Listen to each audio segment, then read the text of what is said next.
Aujourd'hui, je te propose de visiter une maison. On va découvrir les pièces principales de la maison et apprendre quelques mots de vocabulaire et surtout les meubles que tu vas trouver dans chaque pièce de la maison. C'est du vocabulaire super basique, mais malheureusement, beaucoup d'étudiants font des erreurs avec ça. Donc aujourd'hui, je te propose une visite imaginaire, mais attention, il y a beaucoup de vocabulaire. Donc n'hésite pas à utiliser la transcription, tout le vocabulaire est marqué dedans. Je recommande d'avoir la transcription avec toi pour regarder cette vidéo. Avant de commencer, salut et bienvenue pour un nouvel épisode de French Listening Practice niveau A1, A2. Si tu regardes cette vidéo sur YouTube, abonne-toi à la chaîne pour ne pas louper les prochaines vidéos. Si tu veux en savoir un peu plus sur le matériel disponible, regarde la vidéo en haut de l'écran. Si tu regardes cette vidéo sur mon espace Patreon, réponds aux questions du quiz et surtout télécharge la liste de vocabulaire audio super utile pour ce genre de vidéos, de leçons. Ok ? Évidemment, mets un like si tu apprends quelque chose et en commentaire, essaye de me dire c'est quoi ta pièce préférée et pourquoi. Comme ça, on verra un peu le vocabulaire que toi, tu peux utiliser. Allez, j'espère que tu es prêt. On commence la visite tout de suite. Déjà, on rentre par la porte d'entrée. Et on se retrouve dans l'entrée de la maison, simplement. Au bout du couloir, on trouve la première pièce, le salon. C'est la pièce où on se repose, où on regarde la télé et où on passe du temps avec la famille. Dans le salon, il y a un canapé, une table basse, une télé, un fauteuil et une lampe. Des fois, il y a une bibliothèque pour ranger les livres. Le canapé est confortable, la table est devant le canapé et la télévision en face du canapé et des fauteuils. Le soir, on allume la lampe et on regarde un film tranquillement. Ok. À côté du salon, il y a la salle à manger. C'est une pièce où on mange ensemble. Dans la salle à manger, il y a une grande table et des chaises pour s'asseoir. Sur la table, tu peux trouver une nappe, des assiettes, des verres, des couteaux, des fourchettes et des cuillères. Ok.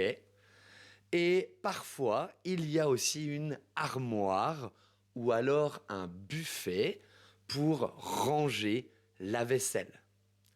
C'est une pièce conviviale, une pièce chaude où on parle, on rigole et on partage un bon repas ensemble. Pour faire un bon repas, il faut cuisiner. Et donc, maintenant, je te propose d'entrer dans la cuisine. Dans la cuisine, on prépare les repas et on fait la vaisselle. Il y a un frigo, une cuisinière, un four, un évier, des placards, une table, souvent, et encore une fois, des chaises. Le frigo, il garde les aliments au frais. L'évier, il sert à laver les légumes ou les assiettes, faire la vaisselle. Si on a de la chance, tu peux trouver un lave-vaisselle dans la cuisine. Très pratique. La cuisine, elle sent souvent très bon, surtout quand on prépare de bons petits plats. Ok? Maintenant, je te propose de monter à l'étage. On monte les escaliers. Et voici la chambre.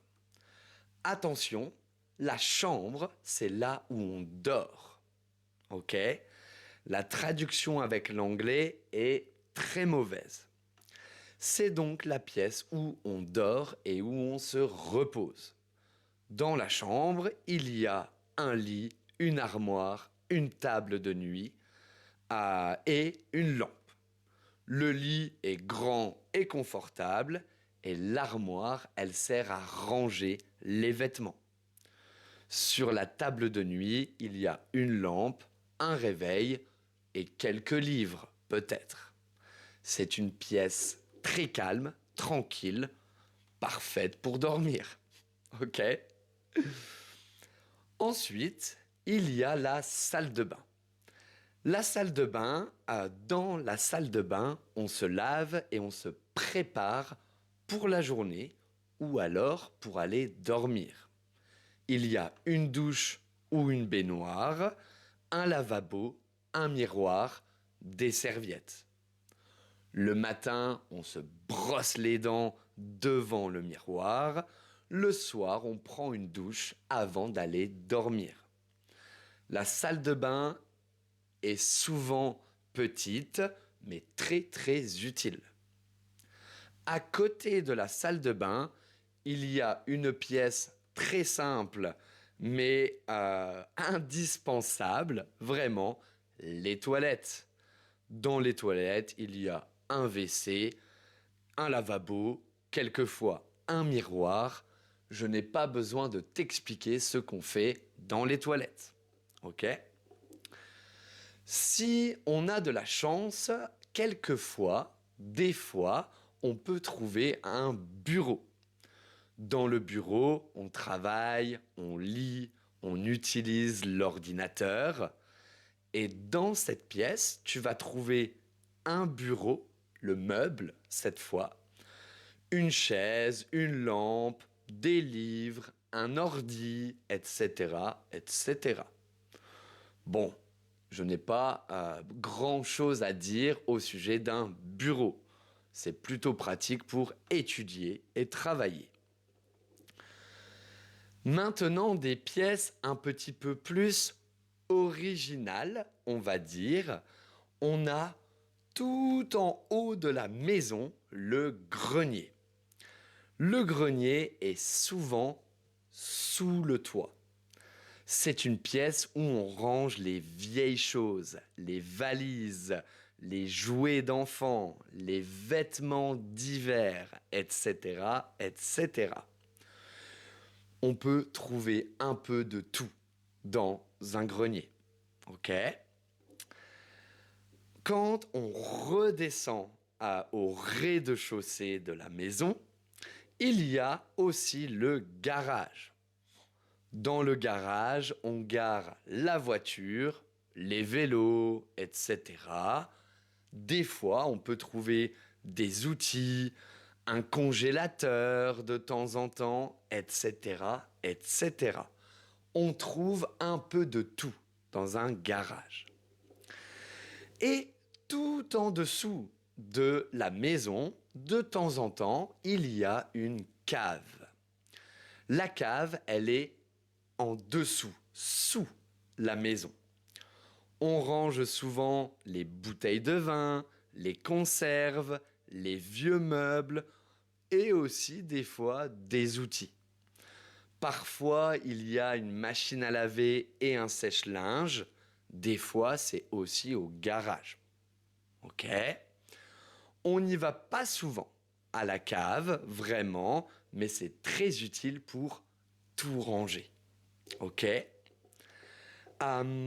La dernière pièce, un peu, de la maison, c'est le jardin et le balcon.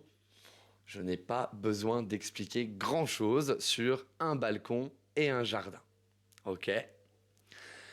Donc voilà, on vient de finir la visite guidée imaginaire de la maison.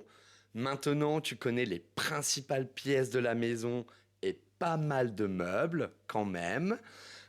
Tu mets un like si tu as appris quelque chose, si le vocabulaire était intéressant pour toi. En commentaire, n'oublie pas quelle est ta pièce préférée et pourquoi. On va tester un peu ton vocabulaire. N'oublie surtout pas d'utiliser la transcription, très important pour cette vidéo. Et tu prends soin de toi, passe un bon week-end et à la prochaine. Ciao!